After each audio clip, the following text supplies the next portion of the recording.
A big shout out to Touchdown Digital for sponsoring this week's video. Well, good morning everybody. Welcome back to the channel. I hope you're all fighting fit and well. My name's Glenn Samuel and you're watching Sniper Photography. Look, first up, I'd just like to have a big shout out to the people that have signed up and completed our one-to-one photography lessons online here at Sniper Photography. And I'll put a link down to that. I'll put a link to that those courses down in the description below. But today, I want to talk to you about a subject which I see quite often, have been seeing it since 1997 when I first started teaching photography. And they're mistakes that beginner photographers make. And I still see it today, and that's why I'm so determined to have these classes, whether due to COVID we now have to do it online, or once we were able to travel and get out, we can do our photography workshops. But thank you to those people once again that have completed our online photography courses. Now, this subject in no way is to put beginner photographers down. I'd never do that. I'm just happy that people are out there taking photographs with whatever equipment they have. But there's a few mistakes that I see them make, and as I said, I've been teaching photography since 1997, and that's a long time ago and still doing it today. But the mistakes I see them make are easily corrected, and with photography and all aspects of our life, to improve, we have to make mistakes. So if you're new to photography and you're starting to get really into it, but you're really not quite sure if you're doing it right, well then just listen up, because I think this video might be for you.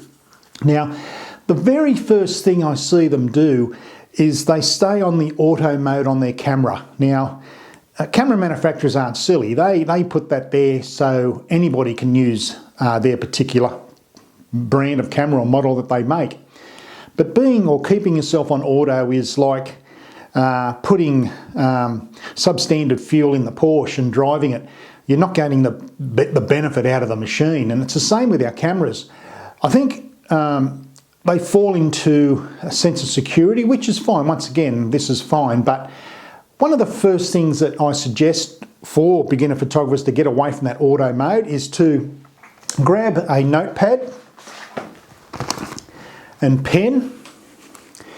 And every time you go out with your camera and start taking photos, I want you to number them from 1 to say 10.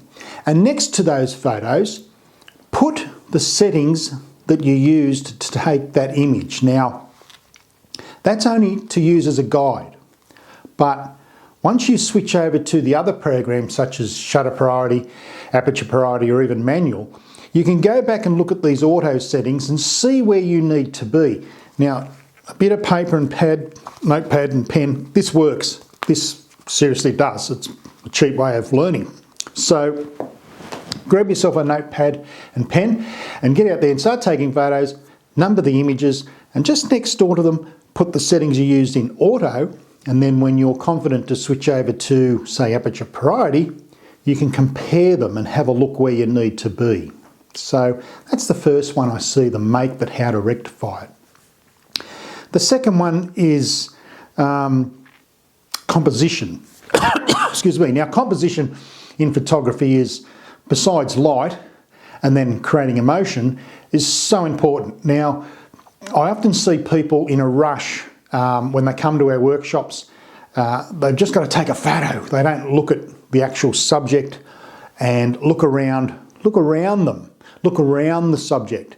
I always teach my students to focus on the background. What's in the background? Not what's in the foreground, but what's in the background.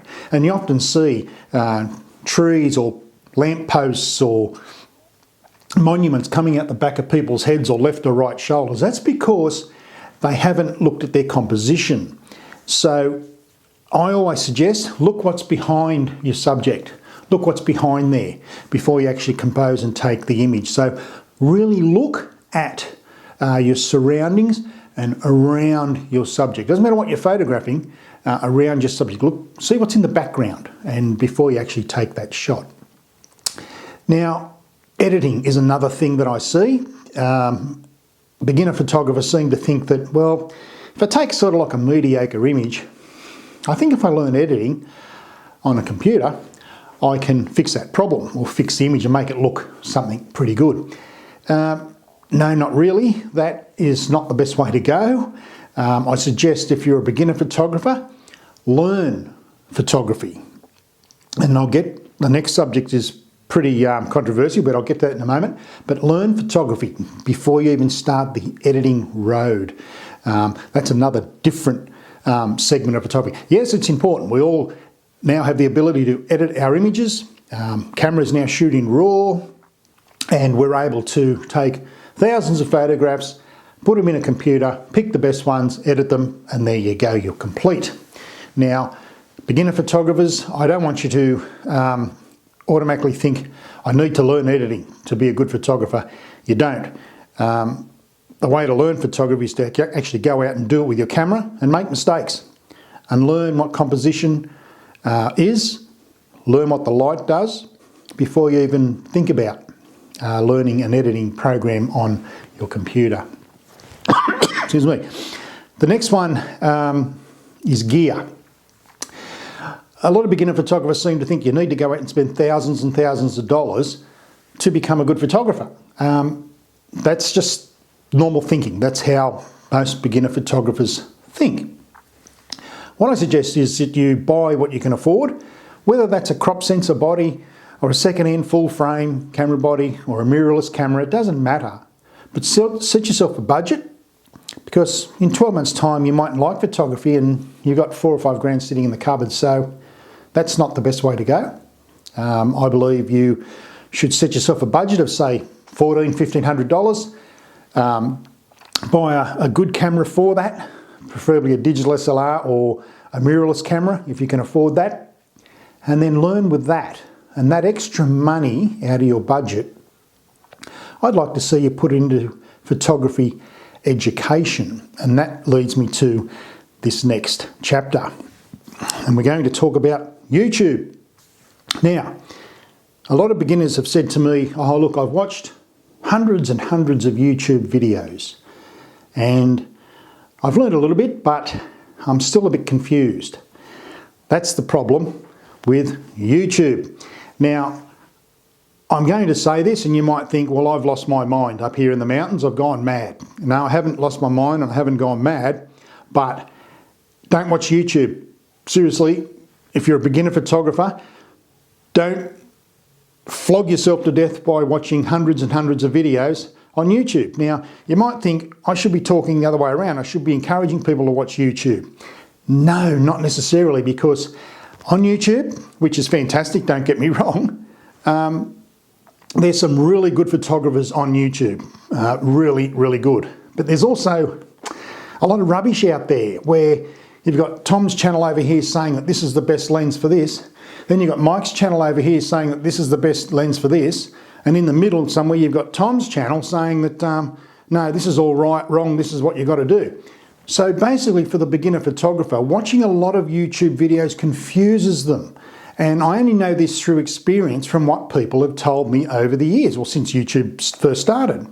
So not necessarily will you learn watching YouTube, because there's so much information in there. Some of it's good, some of it is irrelevant.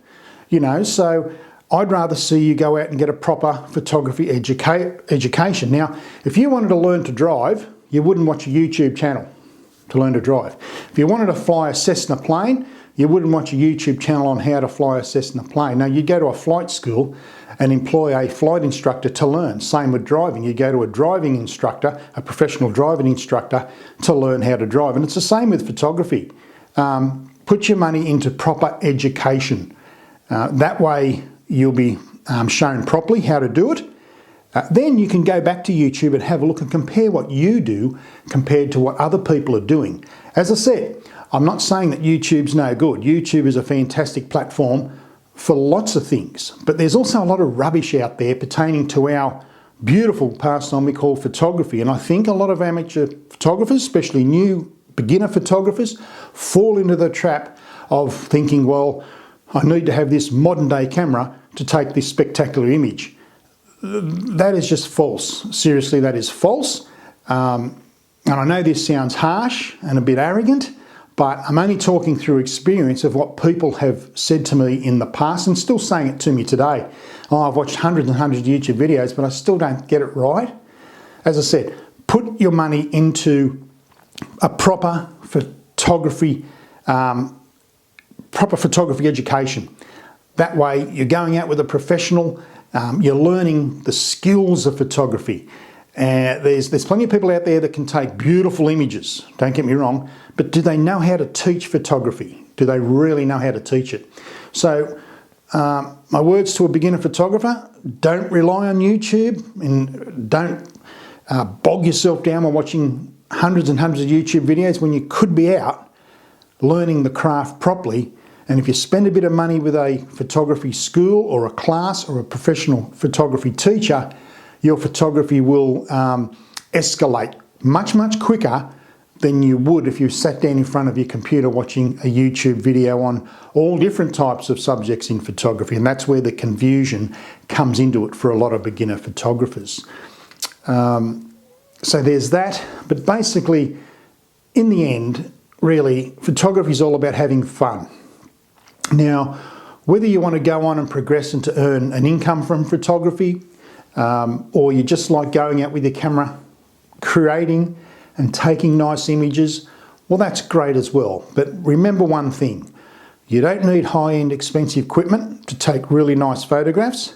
All you have to do is to learn the aspects of this art. Photography is an art, and to learn it, you have to learn it properly. Relying on social media or platforms such as YouTube, not necessarily the best way to go. Maybe when you get more experienced, yes, look at those platforms. But photography is an art, and it's an art to be enjoyed. So next time you go out with your camera, think about what I just said. If you have any comments or questions that you would like to ask me, there's various ways you can contact me. I'll put the links to our website down in the description below, and I'm only too pleased to help people. So reach out if you have to. Your comments are very important, and I'll get back to you as soon as I can on this, because I think this is a very important subject, the things that beginner photographers struggle with when they first start. So that's it for another episode of Sniper Photography. Thank you for watching. If you're new to the channel, please hit the subscribe button, the bell next door, so you don't miss anything or any more videos that I'm posting on a weekly basis. So until then, my name's Glenn Samuel. You've been watching Sniper Photography, and as I always say, be nice to yourself, family and friends, but most of all, you keep smiling and keep shooting. Bye for now.